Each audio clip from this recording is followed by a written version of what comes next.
It was a long time before we could see Oma, but we lived 10 minutes away from her. And every now and then, she would just show up totally unannounced at our door with a loaf of Oma bread for us. And it was like that pretty much throughout the entire pandemic. So we started calling her the bread fairy because the bread fairy would just magically show up and there would be this warm loaf of Oma bread that had just come out of the oven. It was something we always looked forward to, and part of the fun was that we never knew when she was going to show up.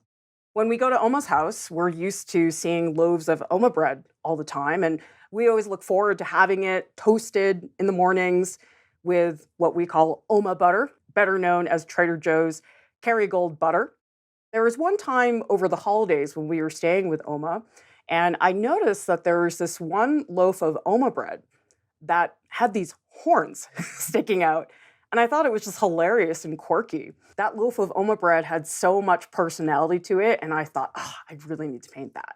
Because it wasn't just the horns, it was also the range of textures in Oma bread is really extraordinary if you really take a good look at it. And at the time, I had been experimenting with watercolor, trying to hone my technique.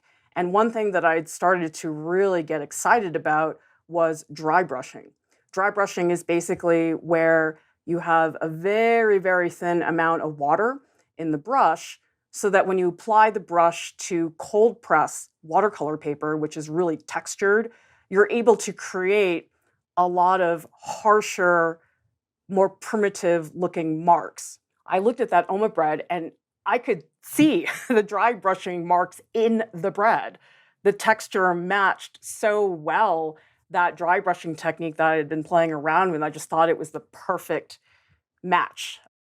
The bread fairy started making this Oma bread about 3 years ago when she discovered this book called Tartine Bread.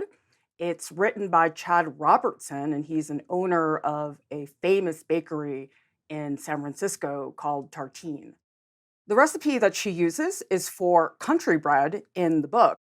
But the thing is, she doesn't quite follow the recipe exactly. And it's for a very practical reason. It's largely because the recipe in the Tartine book really is meant for a much larger group of people. And for her, it just didn't make sense to make gigantic batches of this bread. The biggest difference is that she makes her starter a lot smaller. She makes the bread about twice a month, cuts it all up, freezes it. There are 2 loaves that come out of that batch. And typically, one of the loaves goes to somebody else, a family member.